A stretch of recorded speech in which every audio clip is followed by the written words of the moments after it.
What's going on, Dolphins fans? It's Connor from the Dolphins Dive. In today's video, we're going to be breaking down the top draft targets for the Miami Dolphins for this upcoming draft, which is Thursday. It snuck up on us, and especially for us Dolphins fans, the draft has become less important as we've traded our capital away for the most part to receive proven veteran players such as Tyreek Hill and Bradley Chubb. But we still have some picks, so I'm going to break down some of the top people we can go after. Also, the Dolphins should have a first-round pick, but the NFL scammed us out of it because of tampering, even though every NFL team does it. But whatever. Nonetheless, we're going to just address the picks that we have and who we should pick. But before I hop into today's video, I'm just going to plug the merch shop, thedolphinsdive.com. Check it out for the dope Dolphins merch you can possibly get. We have some cool Tua merch that just dropped, Mike McDaniel McLovin merch, which seems to be a fan favorite. But it means a lot if you check it out. But without further ado, I'm going to hop right into today's video. So I would say the Dolphins have no blatant holes. I know people are going to argue right tackle, and I think competition should be added, but there's no blatant hole, but they definitely have places they could add. And I think the places they should look to add is going to be left guard, running back, tight end, and offensive tackle.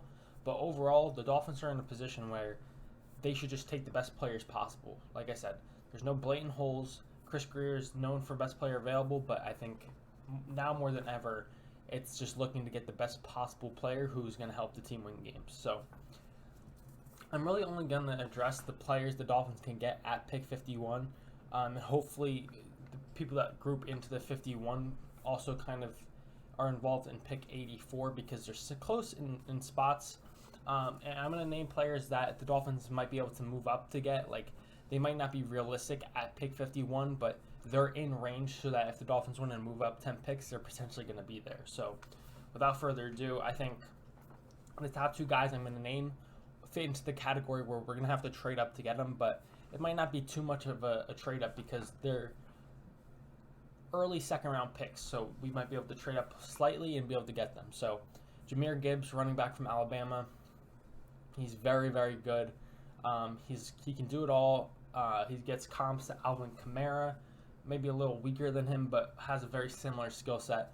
That in this offense, I think, would be very beneficial. So, obviously, if we can get him, that'd be great. There was a report out today that the Mike McDaniel is all for trading up for him if we're in range to. So, it's a name to look out for. He would be a great addition to the offense and take it to the next level.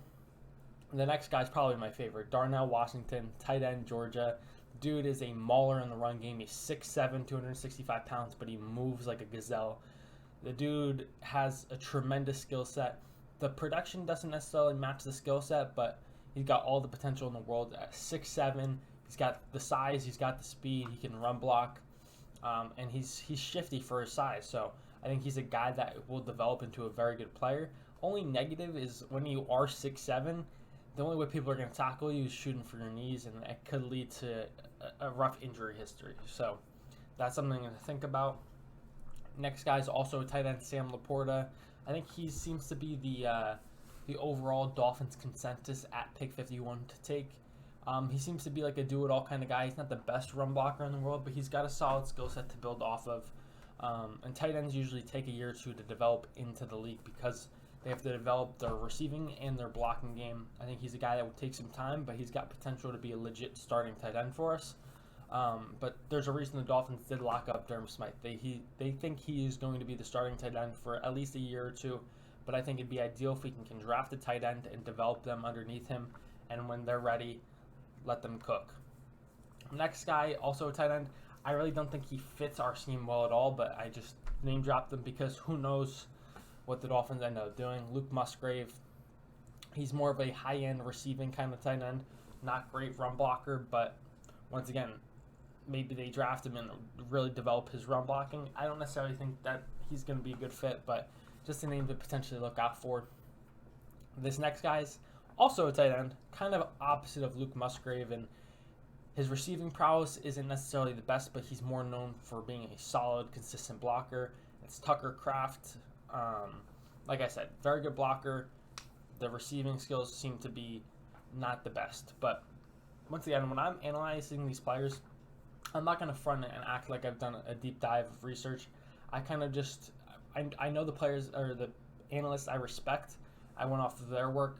I just have been busy this offseason and I haven't researched in depth like I usually do, so I do want to apologize for that, but I'm going off of the words of people I respect. The next guy I've got here is Steve Avila. From what I've researched, this guy can play any position besides left tackle, basically. So if you draft him, you at least have a good depth player if he doesn't become a starter. But starting, he could be a left guard, or for us, right tackle, since it seems like every other position's locked up because they don't want to move Connor Williams and they don't want to move Rob Hunt. So right tackle and left guard are really the main places that players are going to be competing for on the offensive line. Next guy I have here is Devon Achane. I don't know if I pronounced his name correct, but he's a running back who's an absolute speedster. I believe he's a track star, the fastest running back in the draft. So I see a lot of people linking him to the Dolphins if we were to go running back here. Like I said, big play speed, and who knows what happens there. Next guy I have here is Matthew Bergeson. He's a great run blocker from the research I have done. Some people have him moving into guard, but he can play right tackle. Absolute mauler in the run game. That's what he's known for. And then the next guy I have here is DeJuan Jones from Ohio State. I'm not sure he's necessarily the best scheme fit, but I've seen quotes from Mike McDaniel saying, like, you think someone's not a scheme fit, but we just haven't been in the position to take a player like that.